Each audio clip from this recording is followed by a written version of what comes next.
തകർച്ച പരിഗണിക്കപ്പെടാതിരിക്കുകയും ചെയ്യുന്ന സാഹചര്യത്തെക്കുറിച്ച് പറയുന്നു. ഇത്തരം കാര്യങ്ങളിൽ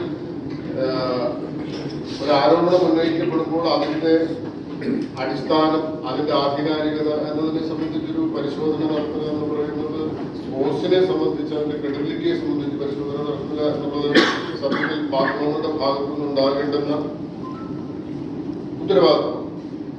അങ്ങനെ ഒരു നിർദ്ദേശം നിങ്ങളുടെ ഭാഗത്ത് നിന്നോട്ട് വന്നത് തീർച്ചയായിട്ടും സ്വാഗതാർഹമാണ്. ഈ ഏറ്റവും അടിസ്ഥാനരഹിതമാണ് എന്ന് കോടതി ഒബ്സർവ് ചെയ്യുന്ന തരത്തിലുള്ള ചില ആരോപണങ്ങൾ കഴിഞ്ഞ ദിവസങ്ങളിൽ ഉന്നയിക്കപ്പെട്ടിട്ടപ്പോൾ പോലും അത്തരം വാർത്തകൾ ഉണ്ടാകുമ്പോൾ സംഭവിക്കുന്ന തരത്തിലുള്ള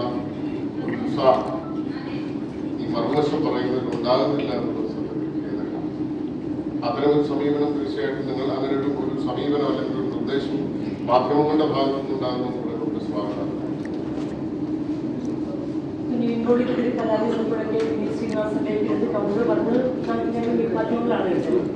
അല്ല, മാധ്യമങ്ങളാണ്, അതുകൊണ്ടാണ് മാധ്യമങ്ങൾ പറഞ്ഞ ആ നിർദ്ദേശത്തെ സ്വാഗതം ചെയ്യുന്നത്. നിങ്ങളെ കുറ്റം പറഞ്ഞതല്ല, നിങ്ങൾ പറഞ്ഞ വളരെ ക്രിയാത്മകമായ ഒരു നിർദ്ദേശത്തിനെ വളരെ സന്തോഷപൂർവ്വം കേൾക്കുന്നതാണ്.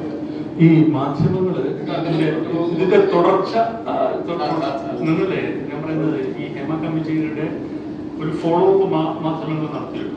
തീർച്ചയായിട്ടും അതിന് എന്തെല്ലാം ഞങ്ങൾക്ക് വിമർശനങ്ങളുണ്ട്, അത് വലിയ തിരുത്തൽ ശക്തിയായിട്ട് തന്നെയാണ് ഞങ്ങൾ ഉൾക്കൊണ്ടിരിക്കുന്നത്.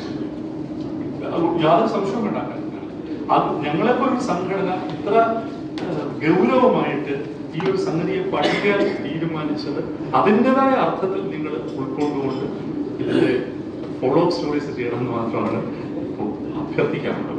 അത്രയും സംഘടനകൾ ഇതിനകത്ത് പങ്കെടുത്തിട്ടുണ്ട്. എന്താ പെട്ടെന്ന് പ്രതികരിക്കുന്നില്ല എന്നുള്ളതല്ലായിരുന്നു, അത് ഇതിനു വേണ്ടിയാണ് എന്നുള്ളതാണ് എനിക്ക് പറയാനുള്ളത്.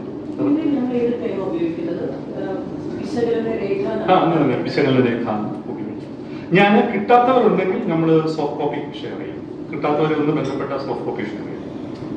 അപ്പൊ നമുക്ക് അവസാനിപ്പിക്കാം.